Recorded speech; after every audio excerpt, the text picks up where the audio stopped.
Саламатсыңарбы, урматтуу бүтүрүүчүлөр? Бүгүнкү биздин жалпы республикалык тестирлөөгө даярдоо сабагыбыздын бир бөлүмү болуп эсептелген сүйлөмдөрдү толуктоо бөлүмүнө кош келипсиңер. Анда эмесе биз сабагыбызды баштайбыз, балдар. Сүйлөмдөрдү толуктоо деген эмне? Белгилүү бир сүйлөм бериле турган болсо, биз анын бөлүктөрүндөгү логикалуулукту байкашыбыз керек. Ар бир сөздүн маанисин түшүнүүгө караганда, мында ал сүйлөмдүн тутумундагы өз ара байланышты түзүү менен кайсы мааниде колдонулгандыгын түшүнүү маанилүү болот. Сүйлөмдө кандай ой берилген жана анын кандай жыйынтык бергенин байкоо керек. Сүйлөм толуктоодо катылуучу сөз бир сөздөн баштап бир нече сөздөрдү төмөнкү варианттарга катып коюшу ыктымал. Анда биз суроолорго көңүл буралы. Анан ошол жерде мен улам сүйлөмдөрдү толуктоону иштеп жаткан учурда тесттик тапшырмаларды силерге дагы кантип толтуруу керектигинин жол жобосун үйрөтүп айтып отурамын. Эмесе биринчи суроо. Жакшы жигит сыртта, анан боштук турат, үйдө кул дейт. Анан варианттарын карап көргүлө. Кыраан, баатыр, каардуу, мырза деген сөздөр турат. Биз шашылбастан ар бир варианттагы сөздү боштукка коюп окуп чыгышыбыз керек. Жакшы жигит сыртта кыраан, үйдө кул.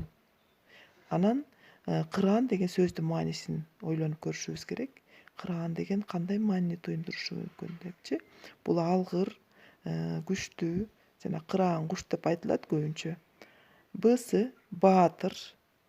Жакшы жигит сыртта баатыр, үйдө кул. Муну дагы ойлонуп көрөсүңөр, туура келеби, келбейби? Кийинкиси В. Жакшы жигит сыртта каардуу, үйдө кул. Каардуу деген орой, ачуулуу деген маани. Жакшы жигит сыртта мырза, үйдө кул дейт. Бул макал, балдар, угуп дагы жүргөн болушуңар керек. Маанисин жакшылап коюп көргүлө. Эгер силер дагы туура таап аткан болсоңор, мен туура жообун ачып атам.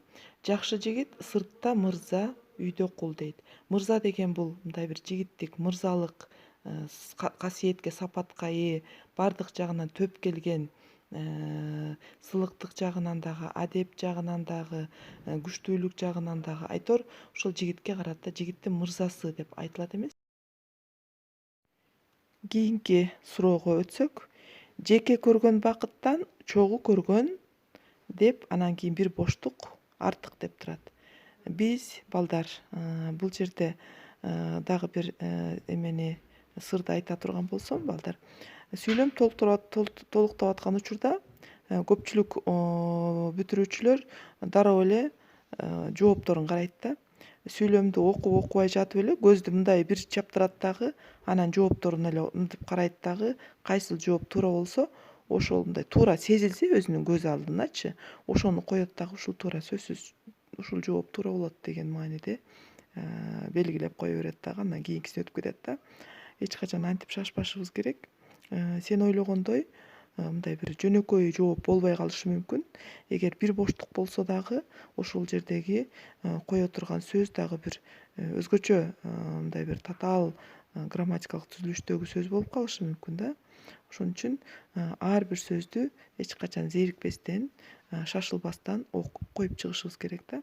Мисалы, азыр могу жерде жеке көргөн бакыттан чогуу көргөн деп туруп, анан жыргал артык деп дароо эле коюп туруп, анан жыргал деген бул бакыт, жыргал жакшы да дегендей ойдо дароо эле ошол ага басым жасалып кетиши мүмкүн. Дагы шашылбай окуп көрүшүбүз керек. Жеке көргөн бакыттан чогуу көргөн азап артык. Бакыт менен азап карама каршы келип атат.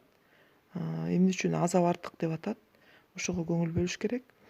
Жеке көргөн бакыттан чогуу көргөн күндөр артык дейт. Көпчүлүк окуучулар дагы ошол күндөр артык дегенди коюшат.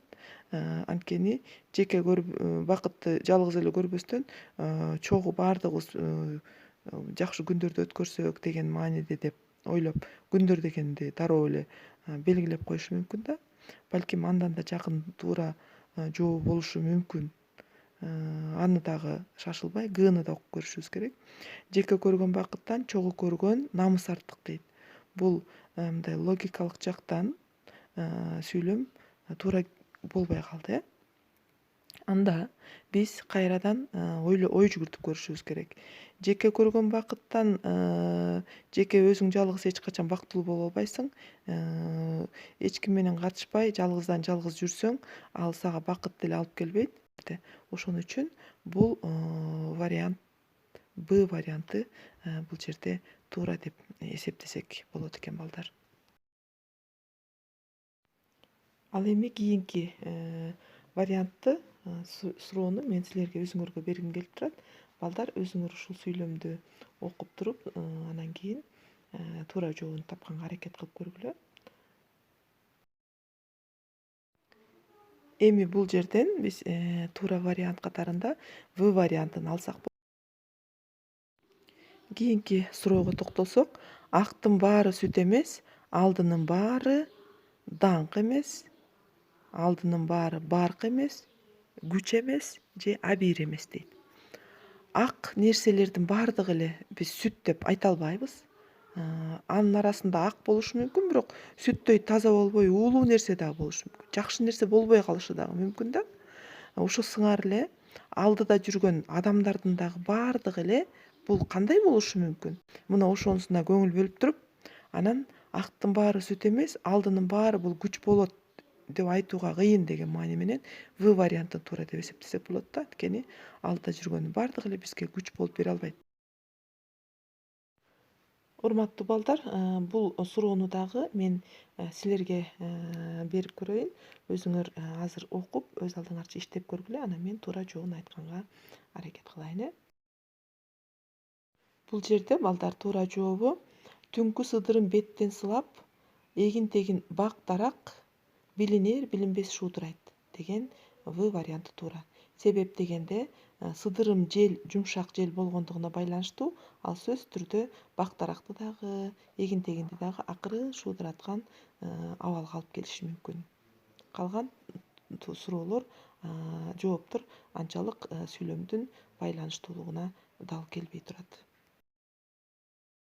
Кийинки 5-чи тапшырмага келе турган болсок, кыргыз элинде жарыкка жаңы келген перзентке ат коюу каадасы өтө чоң мааниге ээ. Ат чын эле келечекке арналып коюлушу керек дейт. Атты биз келечекке арнап коебузбу же жеке адамдын өзүнүн бактысына карата, ошонун жашоосуна ылайыктап коебузбу? Ошого дагы маани беришибиз керек. Кийинкиси, ат баарына таанымал, келечекке ыңгайлаштырылып коюлушу керек дейт. Биз аттын ошол баарына таанымал болушу бул зарылбы? Бала төрөлгөндө менин баламдын аты баарына таанымал болсун деген мактаныч керекпи же керек эмеспи деген ой жатат да бул жерде. Кийинки В варианты, ат калети жок, келечекке багышталып коюлушу керек дейт да. Бул вариант дагы анча кобушпой турат балдар. Анда кийинки акыркы вариантын көрөлү. Ат сөзсүз түрдө келечекке байланыштырылып коюлушу керек. Мына ушул вариант туура экен. Мен силерге бул тапшырманы дагы өзүңөргө берип көрөйүн.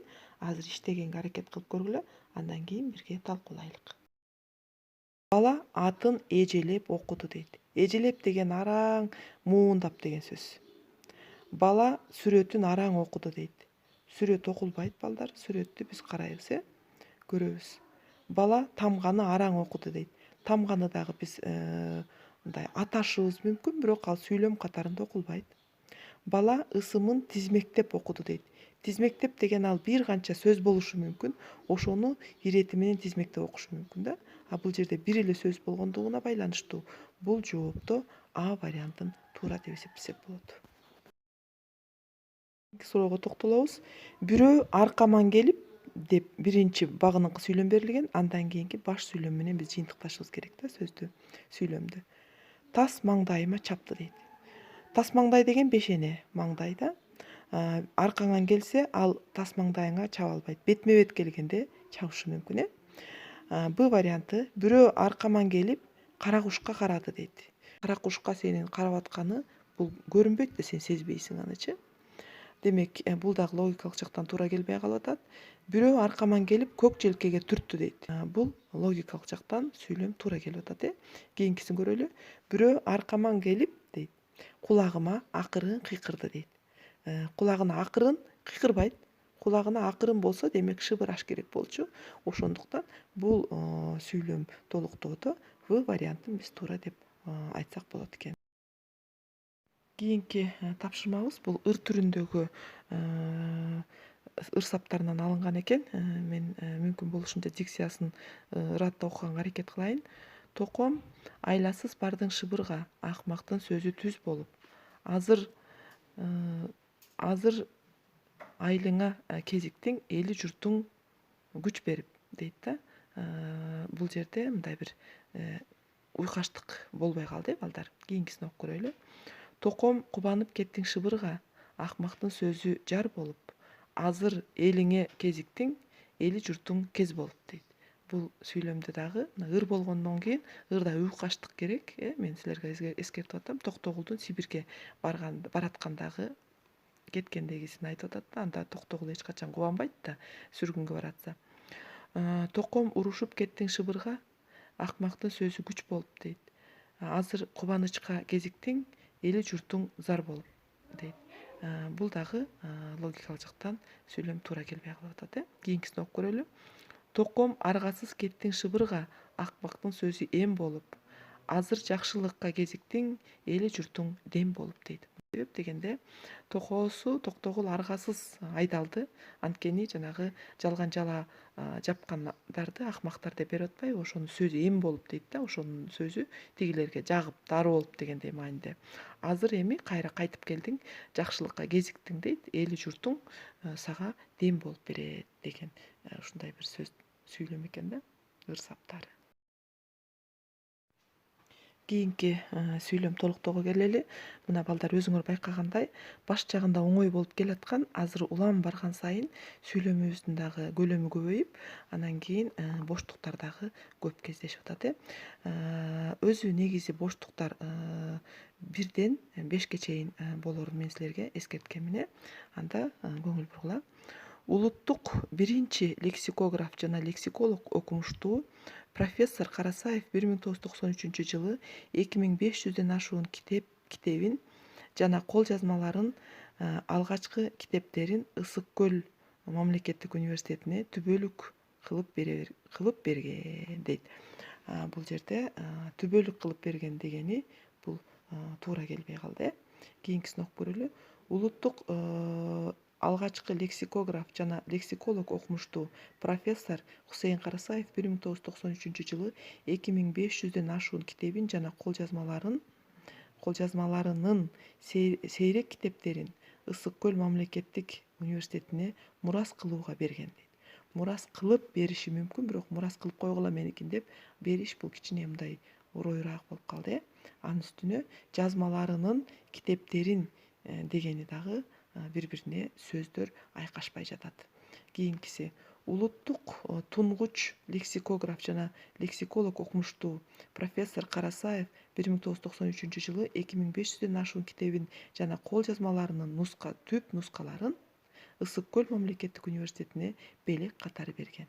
Мына ушул сүйлөм логикалык жактан бир бүтүндүктү түзүп турат. Кийинкисин окуйлу. Улуттук көрүнүктүү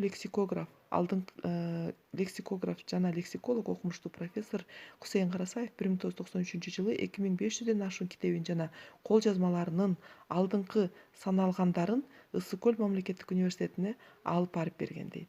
Ал алып барып ушуну алып койгула дебестен, тескерисинче тартуулап, ал эми окумуштуу профессор болгондон кийин ал белек кылып калтырышы мүмкүн да.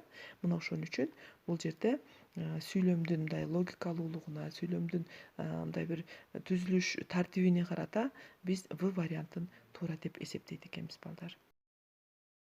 Урматтуу балдар, анда бул акыркы суроону дагы силерге тапшырма катарында берейин.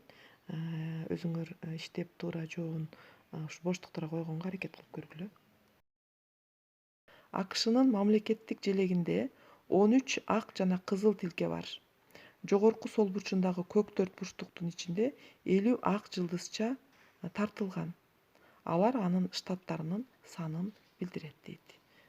Бул эреже, бул түшүндүрмө алда канча реалдуу болуп турат. Урматтуу бүтүрүүчүлөр, ЖРТ тестинде сүйлөмдөрдү толуктоо тесттик тапшырмасынын саны 10. Ал окшоштуктар бөлүмү менен кошо келип, эгер сиз сөздөрдүн маанилерин жана анын бири-бири менен айкашуусун, сүйлөмдө ар бир сөздүн ордун так кое билүү мүмкүнчүлүгүнө ээ болгон болсоңуз, жакшы өздөштүрсөңүз, анда бул тапшырманы аткаруу оңой болот балдар. ЖРТда берилүүчү кыргыз тили бөлүмүндөгү сүйлөмдөрдү толуктоо тууралуу маалымат алдыңар деп ойлойм жана бир канча тапшырмаларды аткардыңар. Мени менен кошо берилген суроолорго ийгиликтүү жооп бердиңер деп ойлоймун. Анда эмесе кайталоо бул билимдин атасы. Канчалык тестти көп кайталап, канчалык тапшырмаларды аткарып окуп турсаңар, сөзсүз анын акыбети кайтарына мен ишенемин. Анда кийинки бөлүмдөрдөн жолукканга чейин саламатта болгула.